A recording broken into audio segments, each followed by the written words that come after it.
اعوذ باللہ من الشیطان الرجیم بسم اللہ الرحمن الرحیم رب اشرح لی صدری ویسر لی امری واحلل عقدۃ من لسانی یفقہوا قولی۔ میرے تمام سننے والے، دیکھنے والے، سبسکرائبر، نان سبسکرائبر، تمام دوستوں کو، بہنوں کو، بھائیوں کو، بیٹیوں کو، ماں کو، بزرگوں کو، بچوں کو میری طرف سے السلام علیکم ورحمۃ اللہ وبرکاتہ۔ اس وقت پروگرام کرنے کا مقصد یہ ہے کہ ہو سکتا ہے جب تک میرے یہاں تک پروگرام پہنچے تو پاکستان میں چاند نظر آنے کی نوید آ چکی ہو، اور جو میں آپ کو اعمال بتانے جا رہا ہوں اگر نہ آئی ہو تو پھر اس طریقے سے کیجیے گا، ورنہ نماز مغرب کے بعد یا غروب آفتاب کا جو ٹائم ہے اب تو وہ گزر چکا ہے، تو اس کے بعد میں آپ کو اعمال بتا رہا ہوں۔ انشاءاللہ تعالیٰ آپ کو اس سے بہت فائدہ پہنچے گا اور آپ کو ثواب دارین جو ہے وہ حاصل ہوگا۔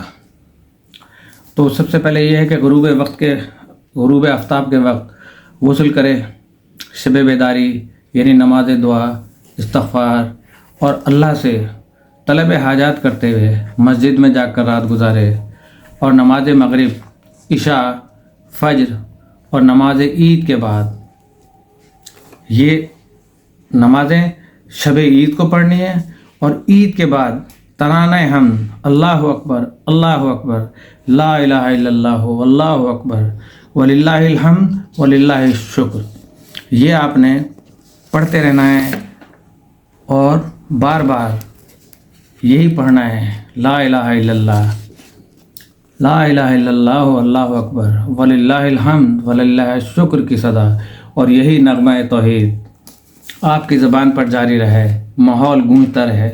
تو اس کے بعد آپ نے آج کی راتوں میں اگر خریداری کر لی ہے تو فبیہا، نہیں کی ہے تو اب اس کو کنکلوڈ کریں، اور اس کے بعد جو ہے آپ راغب ہو جائیں شب عید کی طرف۔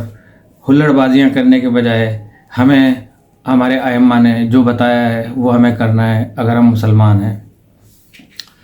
تو اعمال جو ہیں وہ 2 رکعت نماز پڑھے، پہلی رکعت میں سورہ توحید، سورہ الحمد کے بعد 1000 مرتبہ سورہ توحید پڑھے، اور دوسری رکعت میں سورہ الحمد کے بعد ایک سورہ توحید کی قرأت کرے۔ نماز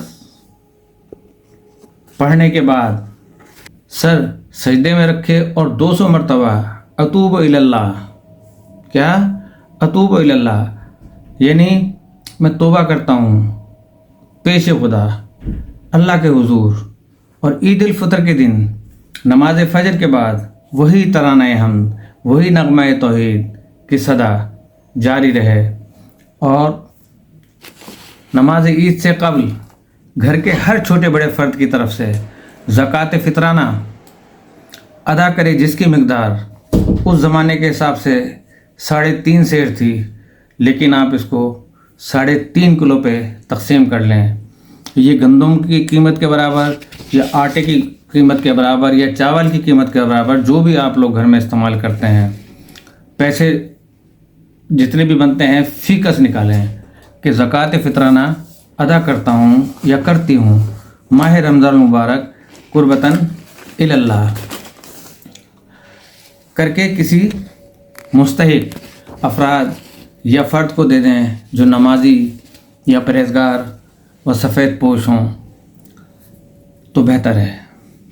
واضح رہے کہ زکوٰۃ فطرہ واجب موقدہ ہے جو ماہ مبارک کے روزوں کی قبولیت اور سال آئندہ تک حفظ و امان کا سبب ہے۔ انشاءاللہ آپ پورے سال بھر حفاظت میں رہیں گے صرف اس زکوٰۃ کی وجہ سے۔ تو سورہ اعلیٰ میں سورہ زکوٰۃ کا ذکر نماز سے پہلے ادا کرنا ہے۔ عمدہ لباس پہنے اور خوشبو لگائے، سوائے مکہ مکرمہ کے کسی اور مقام پر ہو تو صحرا کی طرف نکل جائے، یا عیدگاہ میں کھلے آسمان تلے نماز ادا کرے، اور نماز ادا کرنے کے بعد جب آپ گھر واپس لوٹیں تو پھر وہی صدا ہونی چاہیے کہ لا الہ الا اللہ اللہ اکبر وللہ الحمد، اور جس راستے سے آپ مسجد آ رہے ہیں یا صحرا میں آ رہے ہیں یا عیدگاہ میں آ رہے ہیں وہ دوبارہ راستہ بدل کے جانا ہے، اور سب سے शुक्र अदा करना है कि आपने इस माह रमज़ान मुबारक के रोज़ों के इनामात के तौर पे जो अल्लाह ताला ने आपको ईद दी है, उस ईद की बरकत व फ़यूज़ात इस ईद में मुज़मिर हैं। और ये ईद जो हमारे पास हर साल आती है, ये रिहर्सल है रोज़े महशर के लिए। जब ये सोच के आप जाएंगे तो यकीनी तौर पर आपको रोज़े महशर पहले से याद आ जाएगा कि हमें सहरा में क्यों जाना पड़ा, ईदगाहें दूर दूर क्यों बनी हुई थी। पहले अपने बुज़ुर्गों से पूछें, जो मैंने स्टडी किया उसमें यही था कि आबादी से दूर ईदगाहें हुआ करती थीं और वहाँ पे खुले आसमान के नीचे पढ़ी जाती थी नमाज़ें ईद की। तो ये आपने आज रात भर के अमल हैं। तो वो अमाल जो मैंने आपको 2 रकत नमाज़ पढ़ने और पहली रकत में सूरह अलहम्द के बाद 1000 मरतबा सूरह तौहीद पढ़ने का अर्ज़ किया आपसे, और दूसरी रकत में भी सूरह अलहम्द के बाद एक सूरह तौहीद की क़िराअत करने का मैंने अर्ज़ किया। तो ये रोज़े शवाल का पहला दिन यानी ईद का दिन है कि ये अपने घरों में आप अंजाम दें। अल्लाह पाक आपको ये ईद मुबारक करे और मेरी तरफ से बहुत ज़्यादा दिली मुबारक हो आपको। लेकिन क्या हम ये ईद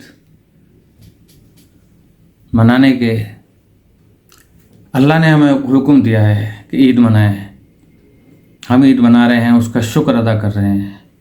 लेकिन अगर किसी के घर में कोई मैयत हो जाए, कोई डेथ हो जाए, तो क्या वो भी इसी तरह ईद मनाएगा? हरगिज़ नहीं मना सकता। नमाज़ पढ़ के आएगा, उसके बाद उसने घर पे सुकून से बैठना है, लोगों की ताज़ियत वसूल करनी है और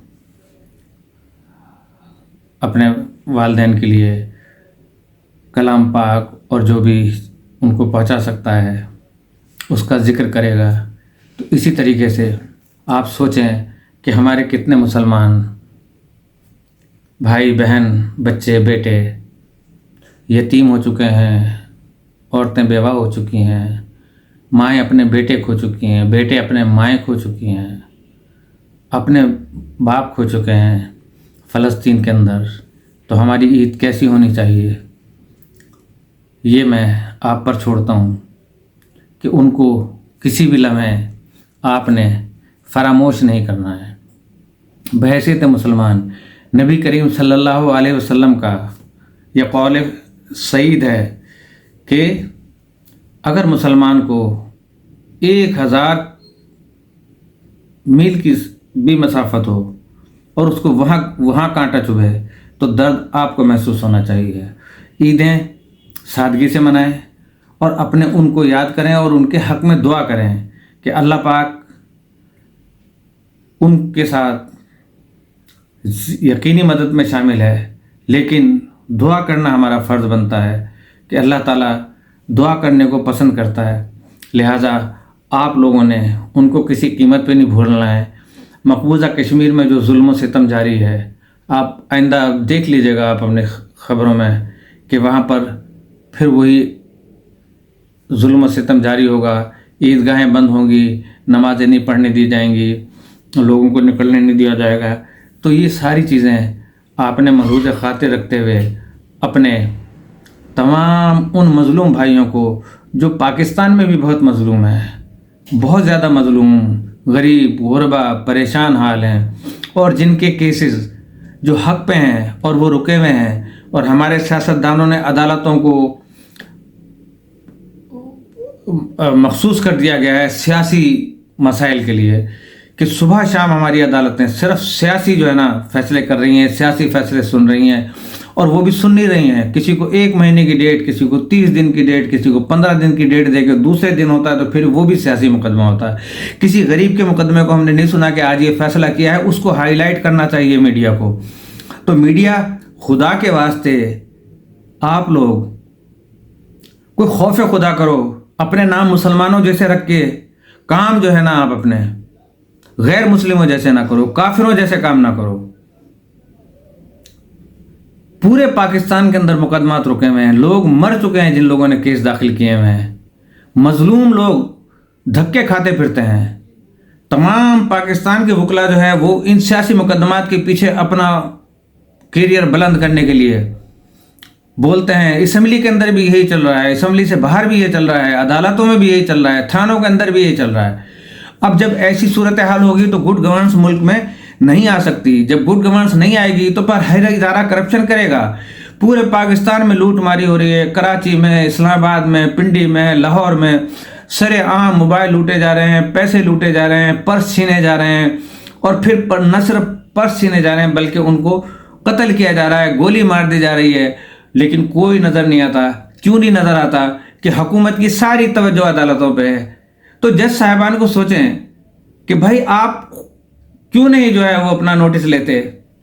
दूसरे अपने मामलात में आपकी इज्जत पे कोई बात आती है तो आप जो है ना वो अस खुद नोटिस ले लेते हैं। इस बात पे आप कोई अदालत का जज उसने नहीं मरना दुनिया में, वो लोग नहीं रहते इस दुनिया में, तो वो अस खुद नोटिस लेके उसके बारे में रोज़ाना हेयरिंग करें और बताएं कि भाई ये क्यों इतनी जो है लूटमार जारी है। गरीबों को लूटा जा रहा है जो ईद बेचारे करने जा रहे हैं या कुछ खरीदने जा रहे हैं। कोई एटीएम मशीन के बाहर खड़ा हुआ है, कोई अंदर घुस जाता है, किरायों के ऊपर जो है ना असला मिल रहा है। ऐसी सूरत हाल में पता नहीं कितने घर ईद के मौके पे लूटे हैं और वो ईद के दिन ईद नहीं मनाएंगे, सोग मनाएंगे। तो हम कैसे मुसलमान हैं? हमें अपना एहतसाब करना चाहिए, हमें अपने अंदर झांकना चाहिए कि ये कैसा जुल्म है कि लूटने वाले भी मुसलमान हैं, लूटने वाले भी मुसलमान हैं।